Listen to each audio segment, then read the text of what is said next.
Hey Kikou, One Piece Player, bonjour et bienvenue sur YouCard Game. Merci d'être présent avec moi pour ce nouveau deck profil. Et aujourd'hui, on va parler du Luffy ST01. Luffy ST01, c'est un deck qui avait perf dans les premiers moments de One Piece, qu'on n'a plus vu pendant un petit moment. Et que à ce moment, avec le ST21 qui est sorti, qu'on revoit un peu, plus dans les petits tournois que dans les gros tournois. Mais attention, c'est un deck à ne pas sous-estimer. C'est un deck qui peut faire vraiment de très bonnes choses. Il a 5 PV, donc déjà, face à des méta où il t'a souvent 4 PV, un PV supplémentaire peut faire pas mal de choses. Il est rouge et il peut être très agressif. Donc, ne le sous-estimez jamais quand vous l'affrontez. Deck rouge, 5000 de puissance, 5 PV. Activate Mate une fois par tour. On peut donner au leader ou un de nos personnages un don reste. Donc ça permet de rentabiliser quand même un don. Pour la decklist, on va commencer avec 2 Kid Killer EB01. 4, 5000 de puissance, rush. Donc le rush, il y en a pas mal dans le deck, c'est quand ça arrive en jeu, il peut attaquer. Quand il attaque, si l'adversaire a 2 PV ou moins, ce personnage gagne plus 2000 de puissance jusqu'à la fin du tour. Donc ça peut être un 4 7000. On va jouer 4 Yamato EB01, 5 5000, counter 2000. Activate main une fois par tour. On peut donner à notre leader ou un autre personnage un don reste. Donc avec le leader, ça va te permettre de pouvoir rentabiliser 2 dons. On va jouer 4 Nami au P01, 1, 2000, le tir sur Stroat, counter 1000, on play, on regarde les 5 cartes sur la bibliothèque, puis on révèle une carte de type Stroat autre que Nami, on peut le jeter à notre main et on met le reste en dessous de la bibliothèque dans n'importe quel ordre. On va jouer 4 Roronoa-Joro au P01, 3, 5000, rush, tout ce qui est plus basique. Je l'ai dit, dans le deck, il y a beaucoup de rush, il y a beaucoup d'agressivité. On va jouer 4 Monkey dit Dragon au P07, 8, 9000, rush, on play, on peut donner à notre leader ou à un autre personnage 2 don reste. On va jouer un Goldie Roger au P09, 10, 13000, rush. Si nous ou l'adversaire, un des deux joueurs a 0 PV, et que l'adversaire utilise un bloqueur, l'adversaire a automatiquement perdu la partie. 4 Sandy au P10, 3, 3000, counter 1000. Pendant notre tour, ce personnage est plus 3000, donc il peut attaquer à 6000, effet leader 7000. En KO, on draw une carte. 4 Tony Chopper au P10, 4 4000, counter 2000. Bloqueur, démon de défense, pendant le tour adverse, il a plus 2000 de puissance. Donc très bonne carte. 2 Frankie au P11, 4 4000, counter 2000. Pendant son tour, une fois par tour, si un adversaire utilise un event, tous nos personnages gagnent plus de 1000 jusqu'à la fin du tour. Très fort si on affronte du Stroat Purple ou si on affronte une Nami par exemple. Enfin n'importe quoi qui utilise des events. Tu dis ok, tu utilises un event, et ben on va booster alors tous mes personnages. On va jouer 3 Monkey D. Luffy ST01, 5 6000, rush. S'il est équipé de 2 dons, quand il attaque, l'adversaire ne pourra pas activer de bloqueur. 4 Sandy ST21, 2 3000, counter 2000. On play, on peut choisir un personnage de type Stroat avec une puissance de 6000 ou plus, et jusqu'à la fin du tour, quand il attaque, l'adversaire ne pourra pas activer de bloqueur.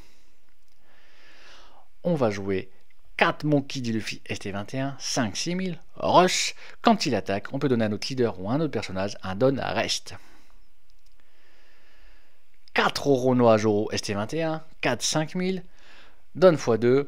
Quand il attaque, don x2, il a le rush, excusez-moi, j'avais le Luffy en tête là, il a le rush, puis s'il est KO, on peut jouer un personnage avec une base power de 6000 ou moins depuis sa main autre qu'un Roronoa Joro, donc pas mal de cartes quand même qu'on peut jouer. 4 Radical Beam au P01, pour un counter, on peut donner à notre leader ou à un autre personnage plus de 2000 de puissance jusqu'à la fin du tour, puis si on a 2 PV ou moins, on peut gagner 2000 supplémentaires, donc en late game, c'est pour 1, on gagne plus 4000. Et 2 Diable Zumble ST01. Donc on va choisir un personnage ou un leader qui a le type Stroat. Et quand il attaquera, ce personnage ou leader ne pourra... Enfin, l'adversaire ne pourra pas activer de bloqueur. En gros, en late game, on va pouvoir essayer d'enchaîner les attaques où l'adversaire ne pourra pas activer de bloqueur. Ce qui peut faire extrêmement mal à l'adversaire. Donc pour Luffy, c'est un deck rouge, c'est un deck agressif, c'est un deck qui veut go first. En sachant qu'en gauche second, il n'est pas mauvais. Hein. C'est un deck gauche second, il n'est pas mauvais. Mais tu veux go first, pourquoi? Tu es agressif, tu veux agresser dès l'abord, tu veux la première attaque et tu veux continuer à foutre la pression dès le début. Donc déjà, on fait le T1, le classique dans n'importe quel game. Tu as ta Nami, tu fais la Nami, tu tires. Ça c'est le classique. Ensuite, on va commencer, soit go second ou go first. On va passer au T2. T2, tu agresses. Donc, go first, tu fais une attaque à 5000 et une attaque à 5000. Si t'es gauche second, tu fais une attaque à 5000, tu le joues, puis après tu lui mets un don et tu fais une attaque à 6000. Sauf que là, tu peux même rajouter un Kill and Killer. Et dans ce genre de deck là, c'est pas grave si tu joues Kill and Killer, gauche second en attaque, même s'il attaque à 5000 et pas à 7000. Parce que vu que tu fais que rush, il va faire des rushs tous les tours, tu n'hésites pas, ce n'est pas grave. Tu peux, à la rigueur, même en go first ou gauche second, si tu te le sens, préparer un Shandy pour que le tour d'après, attaquer avec Shandy, puis attaquer avec un rush. En go first ou gauche second. En gauche second, tu peux te préparer un Ronojoro. Si tu affrontes une Nami, par exemple, tu peux préparer un Frankie. Mais ça, c'est que si tu affrontes une Nami, par contre. Si tu affrontes pas une Nami, tu prépares pas Frankie. Tu peux préparer un Tony Slopper. C'est pas grave. Tu peux soit tu fais le rush, soit tu prépares. Moi, personnellement, surtout si tu es go first, je préfère rush. Rush dans la tête. Même en gauche second, enfin, je préfère vraiment d'abord prioriser le rush et jouer ce genre de carte là plus tard au cas où. Le T2, 5 ou 6 donnes.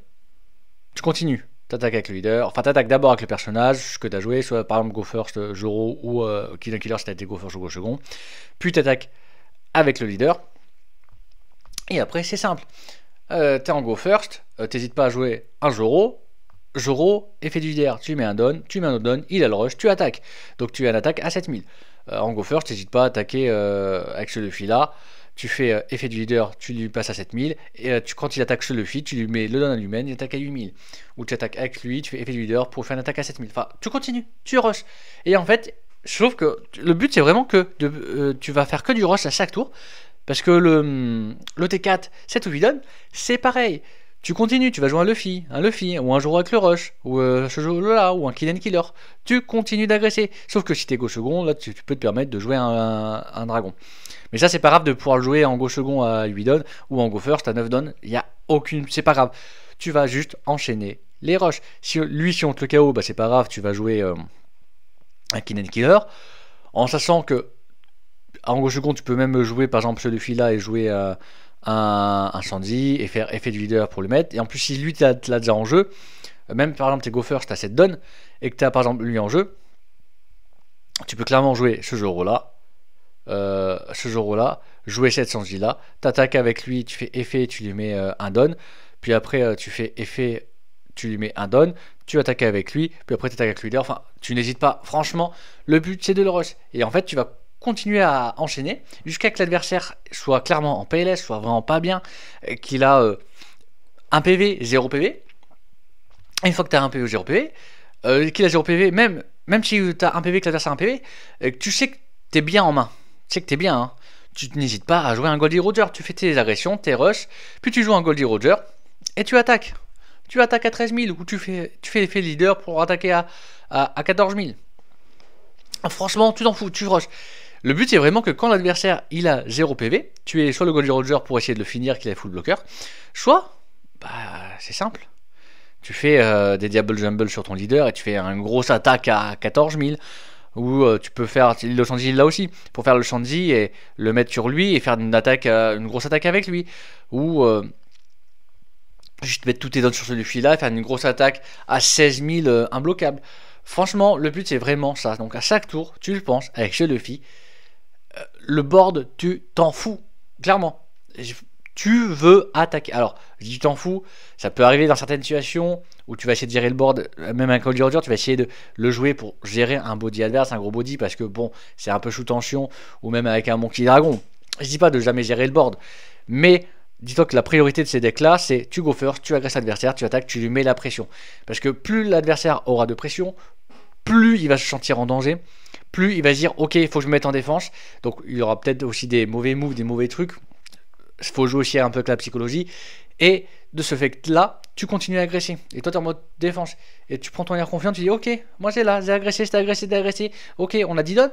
Toi, il te reste un PV. Moi, j'ai encore 3-4 PV. Je suis tranquille. En gros, c'est ce qu'il faut se dire avec ce leader là.